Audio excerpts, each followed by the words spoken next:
Hey, could you guys stop licking toilet seats, you soon-to-be castrated buffoons? That's it. That's the intro to this video. That's all you get.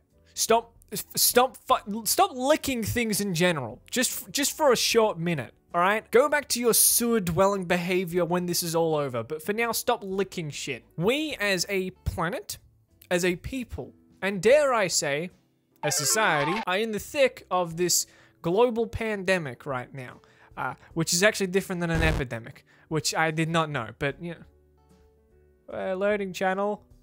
TLC, My Strange Addiction, I eat sand. There is quite literally no escape from this, no matter where you turn. It dominates our work, it dominates our education, it dominates your exercise. I don't really, you know.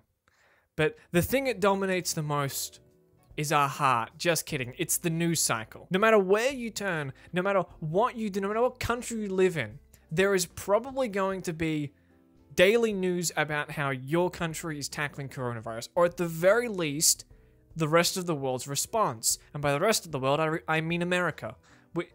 We are just watching you guys like a hawk. Even here in Australia, where pretty much nothing really happens until all of a sudden everything happens all at once, we had a cruise ship called the Ruby Princess dock in New South Wales, and had people disembark without the proper procedure or the caution put into the decision, and as a result, just last month, 10%, when we had 4,000 cases, 10% of all of the cases were just the passengers.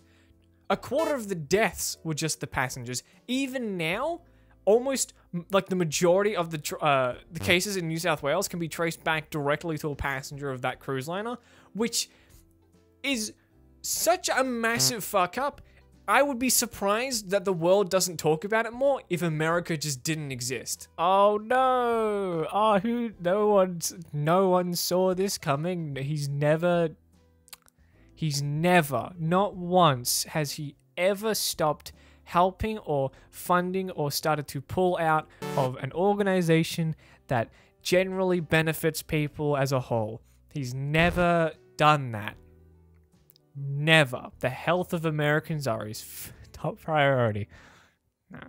And while it seems fun to talk about a man whose main purpose seems to be eliminating literally every human that isn't him, or a healthcare system that is kind of a massive joke to the rest of the world, instead, I want to take a quick minute out of your day to preach to you, get it, about evangelists. But first, my 200k club shirt, which is now actually, you know, correct, is just about to finish sales. And if I'm releasing this video when I think I am, you will have less than a day, something like 12 hours or something like that, to actually buy it. And if you don't, it's gone forever. It's never coming back.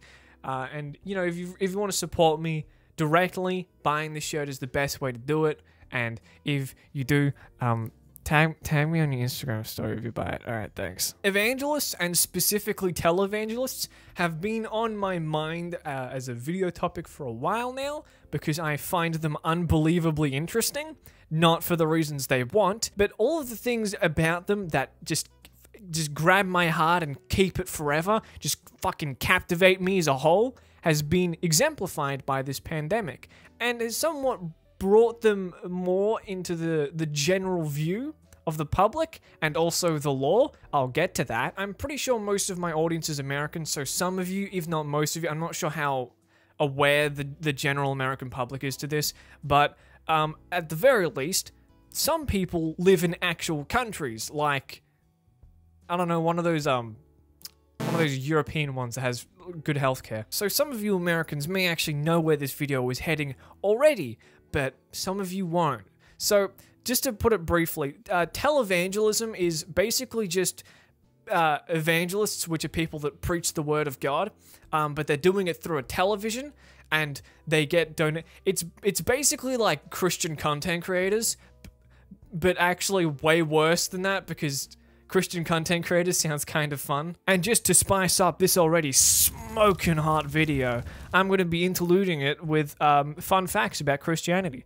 The first one being, do you know that there's a crusade called the Children's Crusade, or the Child's Crusade, nicknamed that, where some kids from like France and Germany or something claimed to have visions of knowing what to do and attracted something like 30,000 children to their cause, where they were given free passage to the Holy Land to peacefully convert Muslims, but actually they were being tricked because they're children and they're stupid and they were sold into slavery or died in shipwrecks or some other cruel fate because, again, they're children. Like, what the fuck, dude? Now, unlike the Catholic Church as a whole, which just owns like a bunch of shit and is extremely rich and is like completely fine and has a bunch of members, televangelists are actually more of a religious corporation by themselves. Like, they're much more separate, so they don't really operate the same way a normal church would, which gets donations as a revenue stream, but also does things maybe like a bake sale or some community thing.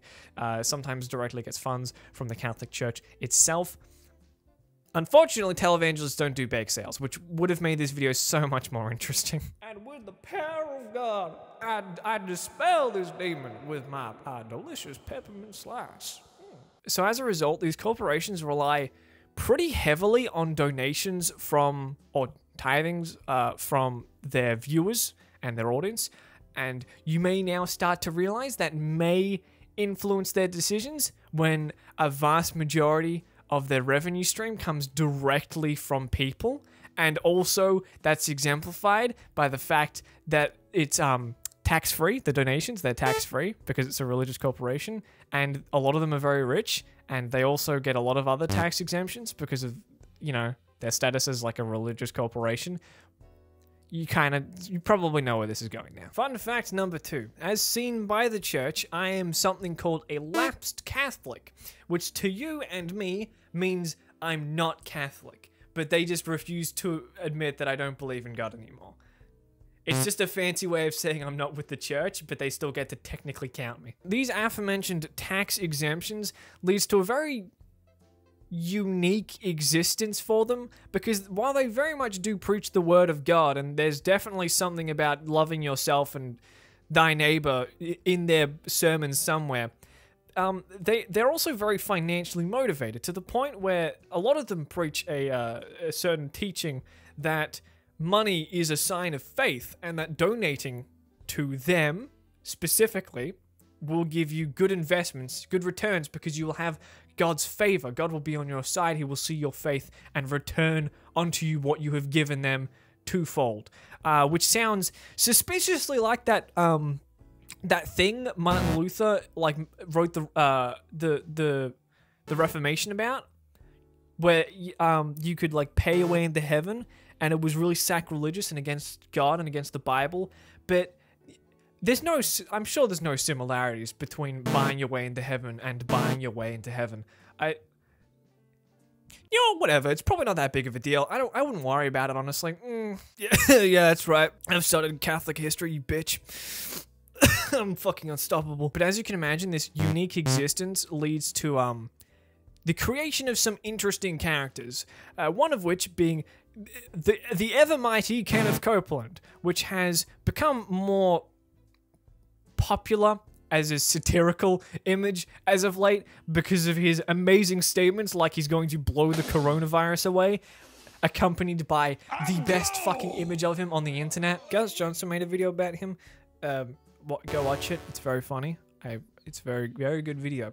And it makes sense as to why people are drawn to him, because he didn't just like deny the coronavirus's existence and downplay it as weaker than the flu, which it isn't, but as an addition, his justification for those statements exists sometimes outside of our reality, and as a result, cannot be understood by any human dead or alive. Blowing the virus away, still funny. Or maybe you're more interested in him healing you through the TV with the power of his confusingly reflective hand.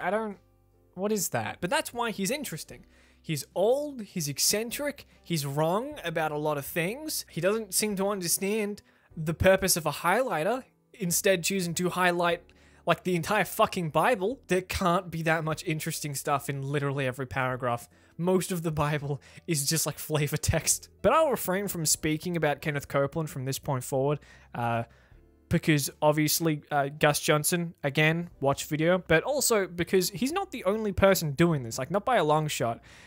There's a surprising amount of irresponsible behavior originating from televangelists for an extremely obvious reason. The Catholic Church's position on this seems to be pretty clear at this point, with them holding Palm Sunday Mass to a crowd of actually physically nobody. There was no one there, with the Pope saying stuff like, you know, pray for the virus to go away.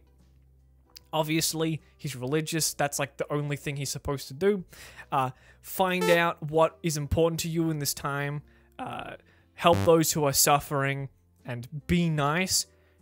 Not groundbreaking stuff by any means, but it's certainly not really anything like defy the law, keep your church open at the cost of other people's safety. Maybe I'm just blind, deaf, and stupid, because that is exactly what Rodney Howard Brown heard. Look at him go. Woo! Back in March, he wholeheartedly denounced COVID-19 and the people that were moving their sermons to online streams, calling them a bunch of pansies, which I'm so certain that hurt all the 4-year-olds listening.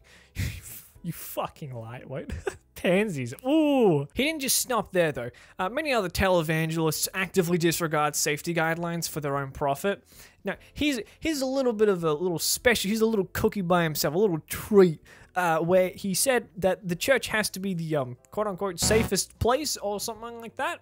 That the church will remain open, apparently offering to bus people to his congregations. Great idea. Buses are never full of germs. And on the 15th of March, implored the people in his real life, his live church session, he implored them, he begged them to taunt the coronavirus by just shaking people's hands, because I guess we just like lost self-preservation somewhere along the line. Why stop there, Rodney? You're gonna be a pansy about it? Go the full mile. Just tell your viewers to find the nearest person that they love, get their hands and just fucking throttle their neck and spit in their mouth. Yeah, sure, my version's worse, but you know, at least you get the adrenaline rush from asphyxiation. But he did succeed in taunting something. Not the virus, the law. He was arrested. He was arrested for holding the church. And the church, mind you, that quote-unquote will never close is now closed.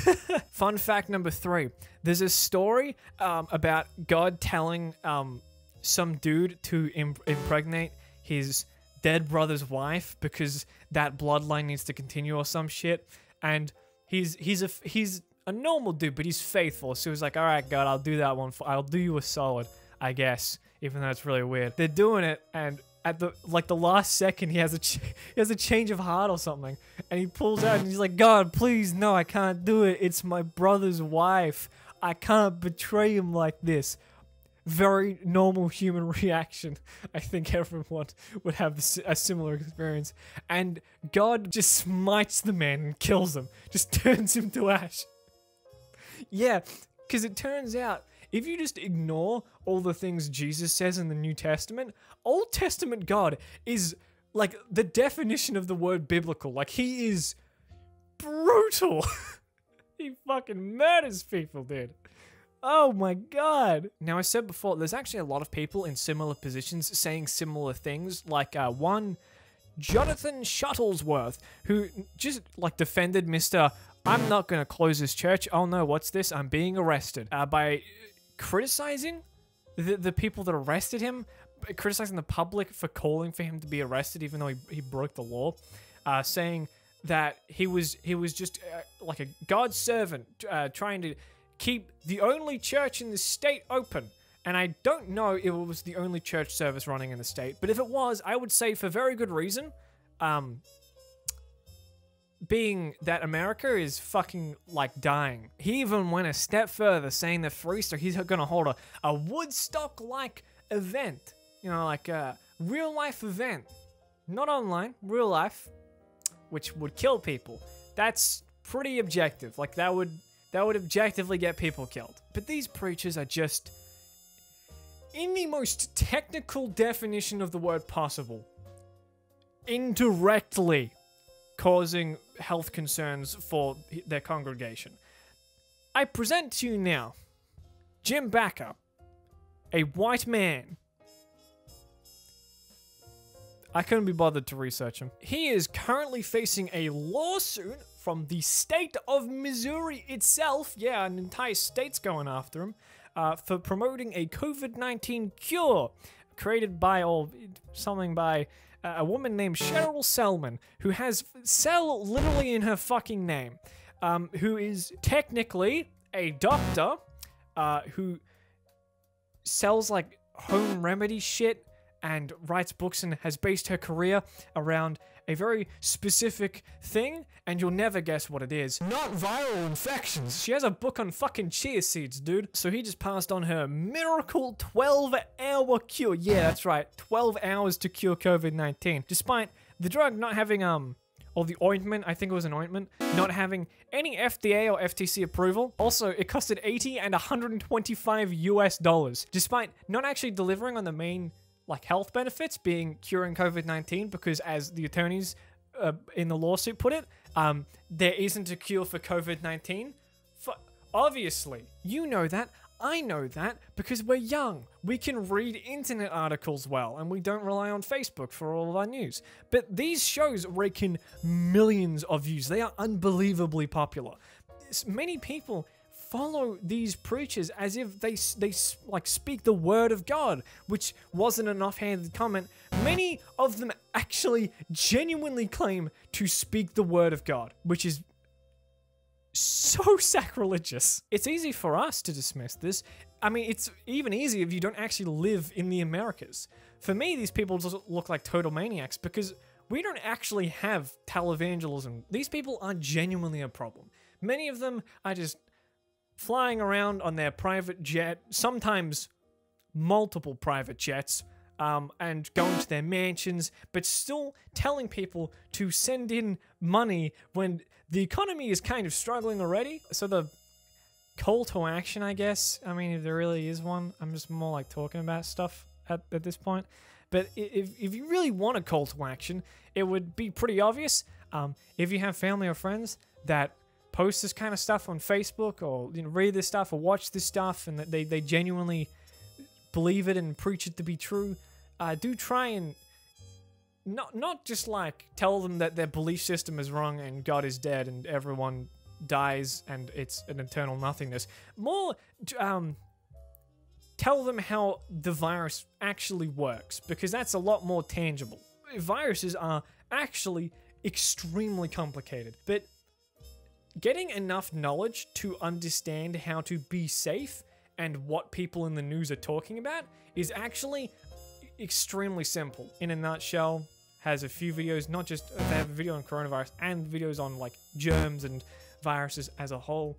And knowing this and being able to teach grandparents or parents just the basics of how a virus works and how none of that makes any sense does actually help. So if you can, do that, because you're young, cherish, they fucking raised you, dude. They raised you, pay it back. Pay back. Also, buy my merch if you can. It's gone forever in a few hours. It'll never come back. I'm going to burn this design when this is done. No more. Shout out to the fellas for supporting me. Thank you, boys. Thank you. Thank you for getting me to 200,000 subscribers. Sorry for not uploading very consistently. This video is just coming up faster because I was writing this while doing parts of the previous video, and I kind of wanted to get it out now because it timed well with the end of the merch. And also, I'm already like an entire month late to this entire thing. Like, a lot of these stories are actually really old. The one about how a dude getting arrested was 15th of March, and the lawsuit was like on the 13th of March. So this isn't recent at all, and I kind of wanted to get this out now before anything else happened and I just lose it. Yeah. Thank you for watching. Subscribe, like, become a member if you want. Don't have to. I'm doing fine. Support me with the merch if you want. Merch. 200k shirt. Alright. Thanks for the support. I'll see you guys later. Final fun fact, though. The Catholic Church actually at some point had 2 or maybe 3 popes. That just basically was like 2 popes, and each one was basically just saying, you're not the real pope, I'm the pope. And then the other one would say, no, you're not the real pope, I'm the pope. And then he would go, no, I'm the pope. You're nothing. And that went on for like their entire life. And it just never got resolved, really. It was called the Great Schism. Fun times.